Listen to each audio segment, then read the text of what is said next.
Hello అందరికీ welcome back to my channel. నేను రాగి రోటీలు చేశానండి. మా ఆయన కోసం చేశాను. మా ఆయనకి ఇవి చాలా అంటే చాలా ఇష్టం. ఎప్పుడు ఏది చేయమని అడగరు, కానీ ఈ రాగి రోటీలు మాత్రం ఎప్పటికప్పుడే చేయమంటారు.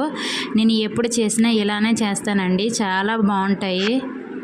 ఈ రాగి రోటీలు ఎలా చేయాలో చూపిస్తాను చూడండి. ముందుగా ఉల్లిపాయలు, పచ్చిమిర్చి, కొంచెం కొత్తిమీరను, జీలకర్రను మిక్సీలో వేసుకొని కచ్చాపచ్చాగా మిక్సీ పట్టుకోవాలండి.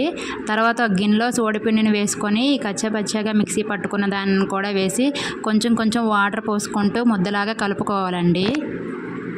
తర్వాత ఒక తడి క్లాత్ తీసుకొని వాటర్ తడుపుకుంటూ రోటీలాగా అద్దుకొని తర్వాత ప్యాన్ పైన ఆయిల్ వేసి రెండు వైపులా కాల్చుకుంటే రాగి రోటీ అయితే రెడీ అయిపోతుందండి. మనం ఇష్టపడి చేసేదానికన్నా ఎవరైనా ఇది చేయండి అని అడిగితే మాత్రం చాలా ఇష్టంగా చేస్తాం కదండి. మా ఆయన అడిగితే మాత్రం ఏదైనా చాలా ఇష్టంగా చేస్తానండి. అలా చేయడం అంటే నాకు చాలా ఇష్టం.